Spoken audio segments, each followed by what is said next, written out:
Hello everyone, आज है हमारा लिविंग वर्ल्ड का थर्ड लेक्चर। और आज का लेक्चर अगर आप मिस नहीं करो तो ही बहुत अच्छा होगा, क्योंकि आज का लेक्चर होने वाला है बहुत ज़्यादा इम्पोर्टेंट। और इस लेक्चर से आपके लिविंग वर्ल्ड से आई थिंक 2 या 3 क्वेश्चन ज़रूर फंस जाएंगे। हर साल नीट में पूछे जाते हैं क्वेश्चन, बोर्ड्स में भी बहुत इंपॉर्टेंट टॉपिक है ये, क्योंकि आज हम पढ़ने वाले हैं हमारे 2 महान scientist Carolus Linnaeus and Ernst Mayr के बारे में। एंड उसके बाद हम एक और मोस्ट इम्पॉर्टेंट टॉपिक टेक्सोनोमियल हायरार्की पढ़ेंगे, जो कि काफ़ी इंपॉर्टेंट है, जो हर साल ही पूछा जाता है। अगर लिविंग वर्ल्ड से कोई क्वेश्चन बनाना हो तो एग्जामिनर आपका वहीं से बनाता है ऑलमोस्ट। सो आज का लेक्चर अगर आप अटेंड करोगे तो आपके लिए काफ़ी ज़्यादा बेनिफिशियल होगा। तो पहले हम पढ़ते हैं कैरोलस लीनियस के बारे में।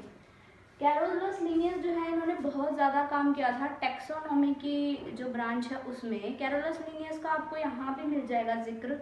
एंड आपको कैरोलस लीनियस का नेक्स्ट चैप्टर जो कि है, हाँ, तो फिर जो हमारा बैक्टीरिया का चैप्टर है उसमें भी आपको जिक्र मिल जाएगा, जो कि है हमारा biological classification. And the next chapter that is plant kingdom. And आपको इकोलॉजी में भी कैरोलस लीनियस का थोड़ा बहुत जिक्र मिलेगा 12th क्लास में। So it is a important question. और आप ये समझ लो कि आज के लेक्चर से 2-3 नंबर एक एक वाले तो आप मुट्ठी में लेके जा रहे हो। एंड अब हम पढ़ते हैं कैरोलस लीनियस का क्या काम था, क्यों ये इतने इम्पोर्टेंट साइंटिस्ट हैं। तो first is father of taxonomy कहा जाता था।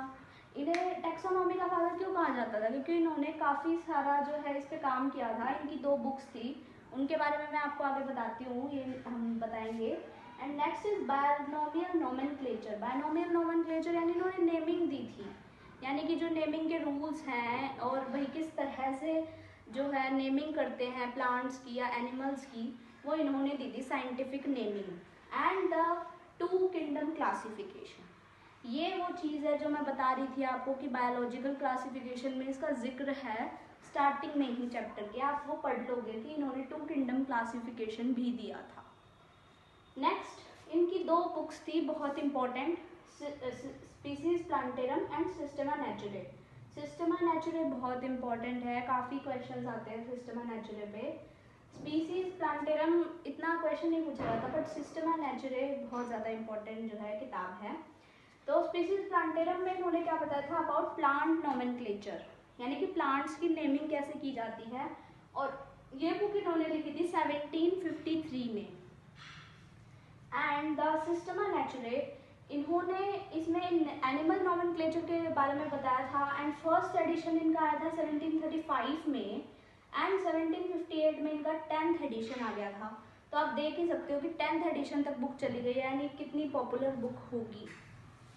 Next is our Ernst Mayr. Ernst Mayr भी बहुत ही ज़्यादा हमारे महान साइंटिस्ट हैं, इनका काफ़ी नाम है। इनका जो लाइफ स्पैन था वो था 100 ईयर्स। लाइफ स्पैन मैंने आपको क्या बताया था, अगर आपको याद आ रहा है तो, बर्थ से लेके डेथ तक का टाइम। तो देखो इनका बर्थ हुआ था 1904 में और डेथ हो गई 2004 में, यानी कि ये क्या था, इनका लाइफ स्पैन था। इन्हें डार्विन ऑफ 20th सेंचुरी कहा जाता था। डार्विन क्यों? क्योंकि जो डार्विन थे वो बहुत ही ज़्यादा नामी साइंटिस्ट थे इवोल्यूशन के वर्ल्ड में, यानी कि जो पुराने फॉसिल्स या फिर पुरानी जो स्टडी होती है जिन्हें फॉसिल्स की स्टडी बोलते हैं, उनमें इन्होंने काफ़ी काम किया था। और अर्नस्ट मेयर ने भी काफ़ी काम किया था 20th सेंचुरी में, तो इसीलिए इन्हें डार्विन ऑफ 20th सेंचुरी कहा जाता है। नेक्स्ट इज इनके पास ट्रिपल क्राउन ऑफ बायोलॉजी भी था, यानी कि इन्हें 3 प्राइजेस मिले थे बायोलॉजी के वर्ल्ड में, that is Balzan prize, international prize and Crafoord prize. ये आपके कोई नेम नहीं पूछेगा प्राइजेस के, बस मैंने लिख दिया है इंफॉर्मेशन के लिए। बट आपको ये बताना चाहिए कि इनके पास क्या था, ट्रिपल क्राउन ऑफ बायोलॉजी इन्हें कहा जाता था। And give currently accepted definition of biological species, यानी कि अब हमने पढ़ा कि किसी स्पीसीज को लिविंग या नॉन लिविंग कैसे आइडेंटिफाई कर सकते हैं। तो उसकी जो करंटली एक्सेप्टेड डेफिनेशन है कि उसमें रिप्रोडक्शन होना चाहिए और मेटाबॉलिज्म होना चाहिए, ये सब इन्होंने ही बताया था। इन्होंने आइडेंटिफाई किया था कि बायोलॉजिकल स्पीसीज को हम कैसे जो है बता सकते हैं। सो अब हमारा टॉपिक है टैक्सोनॉमिक हायरार्की या फिर टैक्सोनॉमियल कैटेगरीज। टैक्सोनॉमिक हायरार्की एक प्रोसेस होता है जो एक सिंगल स्टेप का प्रोसेस नहीं है, इसमें कई स्टेप्स होते हैं जो हमने आपको पीछे बताया भी था। वो आइडेंटिफिकेशन, कैरेक्टराइजेशन, क्लासिफिकेशन, वो जो थे वो इसी के स्टेप्स थे। अब हम बताते हैं ईच यूनिट ऑफ टैक्सोनॉमी, जो हर एक यूनिट होती है टैक्सोनॉमी की, उसे हम क्या बोलते हैं, रैंक बोलेंगे या फिर क्लास बोलते हैं या लेवल बोलते हैं, या फिर अगर हम इसे कॉमनली इसे टैक्सॉन भी बोल देते हैं। अब जो इसकी 7 ऑब्लिगेट कैटेगरीज है, यानी कि ये तो इम्पोर्टेंट ही है अगर आपको किसी भी ऑर्गेनिज्म को आइडेंटिफाई करना है, क्लासिफिकेशन उसका करना है, तो ये कैटेगरीज आपको आनी चाहिए। ये है किंगडम, अगर एनिमल है तो फाइलम, प्लांट है तो division, class, order, family, genus and species. इसको हमने लर्न करने के लिए एक छोटी सी यहाँ पर ट्रिक भी दी है। जिसको इससे याद करना है वो इससे याद करे, जिसके पास खुद की ट्रिक है वो खुद से करे, या फिर जिसे ऐसे ही याद करना है सिंपली, वो ऐसे भी कर सकता है। तो हमारी ट्रिक है kids put cat on fire gas stove. एक बार फिर से रिपीट कर देते हैं, kids put cat on fired gas stove. Kids में के आ रहा है यानी किंगडम, पुट में पी आ रहा है यानी फाइलम। ऐसे आप सारा ये जो है बना सकते हो, इनके फर्स्ट लेटर जो हैं वो इनसे मैच करते हैं, जो हमारी 7 ऑब्लिगेट कैटेगरीज हैं उनसे। और आपको ये सीक्वेंस याद होनी ही चाहिए क्योंकि आगे आपके बहुत काम आने वाली है ये। और यहाँ पर हमने एक नीट का PYQ लिखा है। ऐसे कभी कभी ऐसे एक्सेप्शनल से PYQ नीट पूछ लेता है, अब तो नहीं पूछ रहा है काफ़ी सालों से, बट पहले पूछ लेता था। तो क्या है, बिटवीन सब फैमिली एंड जीनस, ये जो यहाँ हमने फैमिली लिखा है ना, इसके नीचे सब फैमिली भी आ जाता है। तो सब फैमिली और जीनस के बीच में एक और कैटेगरी आती है, ट्राइब। तो ये हमारा नीट का PYQ आ गया था कि सब फैमिली और जीनस के बीच में एक कैटेगरी कौन सी आती है। तो इसमें काफ़ी बच्चों का गलत हुआ था, तो ये हमने बता दिया आपको कि इसके बीच में आती है एक ट्राइब कैटेगरी, और ये हमारी 7 ऑब्लिगेट कैटेगरीज है, ये तो इम्पोर्टेंट ही हैं। इनके बीच में अगर आप कुछ करना चाहो तो कर सकते हो, ये आपको पहले करनी है क्लासीफाई में। नेक्स्ट है arrangement of categories in ascending और descending order is called taxonomical hierarchy. यानी कि हमने यहाँ पर देखो, किंगडम जो है वो बहुत बड़ा होता है। जैसे किंगडम में क्या आता है, एनिमल किंगडम, प्लांट किंगडम, उनमें सारे एनिमल या प्लांट आ जाते हैं। फिर फाइलम उनको क्लासीफाई कर दिया, क्लास और ज़्यादा क्लासीफाई कर दिया, स्पीसीज सबसे। तो हमने यहाँ पर किंगडम से स्पीसीज में डिसेंडिंग ऑर्डर में से अरेंज कर दिया है। जब बड़े से छोटा आते हैं तो उसे डिसेंडिंग ऑर्डर बोलते हैं। अगर हम स्मॉल से बिग जाते हैं, यानी स्पीसीज से अगर किंगडम की तरफ जाएंगे तो उसे क्या बोलेंगे, असेंडिंग ऑर्डर बोलेंगे। Next is biological species. Biological species क्या होता है, members interbreed freely to produce fertile offspring. ये जो है ये मेयर ने डेफिनेशन दी थी, ये एग्जैक्ट डेफिनेशन है, अगर कभी भी आ जाती है तो आप यही डेफिनेशन लिखेंगे। इसका क्या मतलब है कि जो मेंबर हैं वो एक दूसरे के साथ जो है मेटिंग करते हैं या रिप्रोडक्शन करते हैं, और फर्टाइल ऑफस्प्रिंग जब वो रिप्रोड्यूस करते हैं, यानी कि जो ऑफस्प्रिंग आया है उनका, यानी जो बच्चा आया है वो भी अपने फर्दर जनरेशन को आगे बढ़ाने के कैपेबल हो, उसे इन्होंने क्या बोला था, बायोलॉजिकल स्पीसीज या फिर लिविंग स्पीसीज। बट इनमें कुछ एक्सेप्शंस आ जाती हैं। म्यूल क्या होता है, जो ये हमने यहाँ जो साइन बनाया है, ये साइन जो होता है ये मेल के लिए यूज होता है, and this sign is use for female, to represent female. तो एक हमने बताया एक्सेप्शंस क्या है, म्यूल ये डंकी और हॉर्स से बनता है, यानी कि male donkey and female horse, और इन दोनों की इंटरब्रीडिंग की वजह से जो म्यूल बनता है वो स्टेराइल हो जाता है, यानी वो आगे अपने बच्चे पैदा नहीं कर सकता। नेक्स्ट इज हिनी बनता है हॉर्स और डंकी से, यानी कि male horse and female donkey, इनसे बन जाता है हिनी भी अपने बच्चे प्रोड्यूस नहीं कर सकता। ये इनकी अलग अलग जो स्पीसीज है उनकी ब्रीडिंग की वजह से इनमें स्टेरिलिटी आ जाती है। Next is tiger and lioness. Tiger and lioness के कॉम्बिनेशन से male tiger and female lioness के कॉम्बिनेशन से बन जाता है टाइगॉन। टाइगॉन भी अगेन इनफर्टाइल है। And last one but not the least, that is liger, जो male lion and female tigress से मिलके बनता है, एंड ये अगेन इनफर्टाइल होता है, सॉरी। अब हम पढ़ेंगे टैक्सोनॉमिकल एड्स के बारे में। टैक्सोनॉमी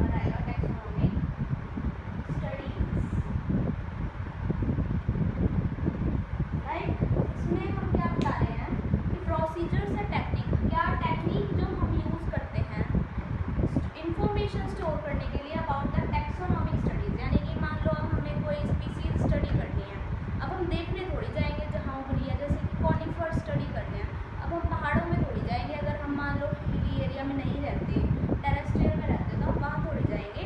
हम लोग कहाँ जाते हैं, हम लोग जाते हैं जहाँ पे हर्बेरियम शीट्स हो, म्यूजियम्स हो, इन जगहों पे जाते हैं, क्योंकि वो हर शहर में मिल जाते हैं नॉर्मली, तो वहाँ पर जाकर हम अपनी जो स्पीसीज है वो देख सकते हैं। आप दूर दूर जाके देखेंगे तो वो मुश्किल हो जाएगा काफ़ी, इसलिए ये जो है हम इसके लिए प्रिजर्व या कंजर्व करने के लिए स्पीसीज को टैक्सोनॉमिकल एड्स यूज़ करते हैं।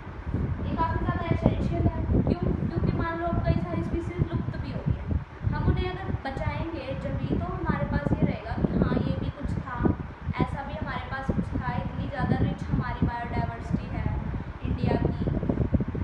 हम 12% एरिया कवर करते हैं पूरे वर्ल्ड का, फिर भी हमारे पास पूरे वर्ल्ड की 8% बायोडाइवर्सिटी इंडिया के पास है, तो ये तो काफ़ी ज़्यादा रिच हो गया बायोडाइवर्सिटी में। तो हमें पता तो होना चाहिए हमारे पास क्या क्या था। तो देखो कंजर्व जो है वो हम लिविंग को करते हैं। अगर कहीं भी आपको कोई बोल देता है कि प्लांट्स को हमें कंजर्व करना है, कंजर्व का मतलब होता है जो लिविंग को किया जाता है, और प्रिजर्व का मतलब होता है डेड को जो किया जाता है, जैसे कि म्यूजियम में करते हैं, स्केलेटन्स को करते हैं, या फिर डेड प्लांट्स को प्रिजर्व करते हैं।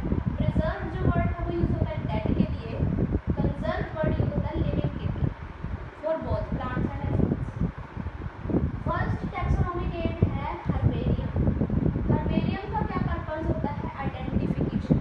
भाई आइडेंटिफिकेशन ही करनी है हमें, हर एक जो टैक्सोनॉमिक एड है उसका पर्पस यही है कि हमें आइडेंटिफिकेशन करनी है।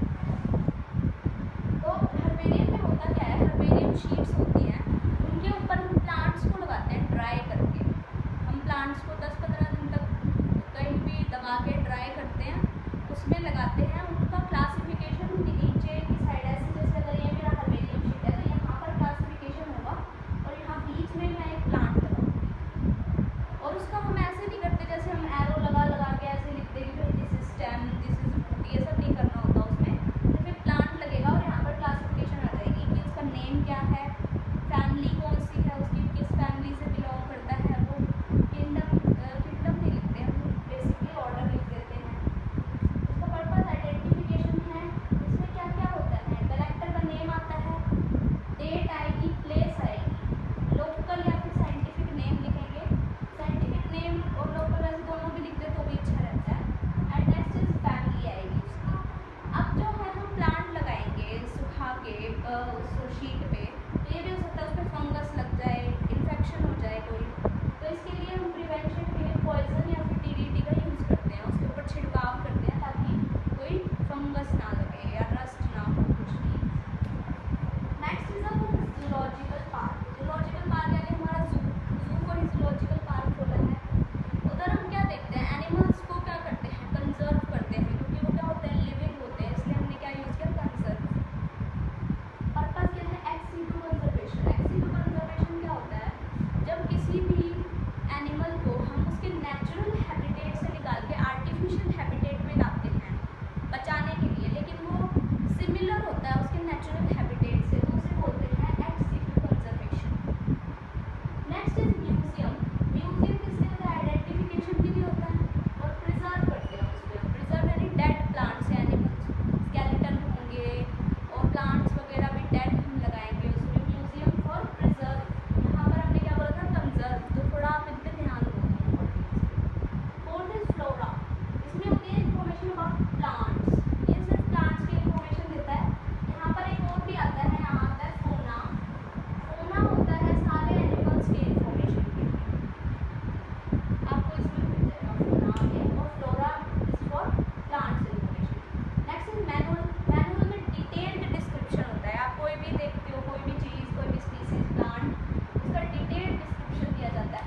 हाँ बन रहे